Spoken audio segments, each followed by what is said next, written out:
Prince Harry has become a controversial figure for some, but his renowned charitable and inspirational initiatives consistently win praise. The morning after, we were sitting in a hotel in Colorado, reflecting on what we'd just seen. We were sitting down at breakfast, it wasn't a meeting or anything like that, and Harry said, "Look, this is absolutely brilliant, what we've seen here is absolutely brilliant." The director of the Invictus Games Foundation, David Wiseman, dished when sharing how Harry came up with the games. "What we need to do is internationalize this. We need to invite allies and nations from all over the world. We're going to put it in the Queen Elizabeth Olympic Park. It needs to be on the BBC. This is going to be massive. We'll have a closing concert." He could see it before anyone else could, Wiseman added. He continued, "Anyone who sits back and is a bit disparaging, from my personal experience, he has been the visionary from the very beginning and has been incredibly involved and incredibly proud of his involvement in it. We didn't realize the time frame that he had in mind."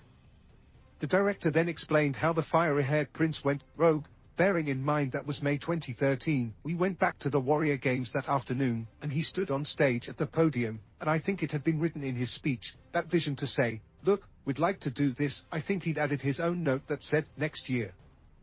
He went rogue. We were like, what? Next year?" For a long time, there were 3 or 4 of us at the Royal Foundation managing this project. September 2014, we were there, at Queen Elizabeth Olympic Park. It might have been by the skin of our teeth, but we were there. It was massive, and we pulled that all together from May 2013 to September 2014, Wiseman stated during his appearance on the Hello, A Right Royal podcast. The inaugural games kicked off on September 10, 2014, with 9 nations competing.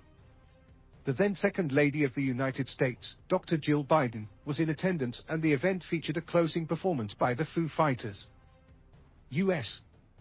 First Lady Michelle Obama opened the competition via video, and Prince Charles, Camilla, Duchess of Cornwall and Prince William sat next to Harry to watch the games. He fits in, he's a fun guy, and he fits in with that army environment. I only ever see him through that sense, but I've been on enough engagements with him with civilians, and you can see he settles in with military or veteran companionship," Wiseman observed when discussing Harry's personality. The 2023 Invictus Games recently concluded in September, which was the 6th staging of the competition. Reported on Wiseman's comments.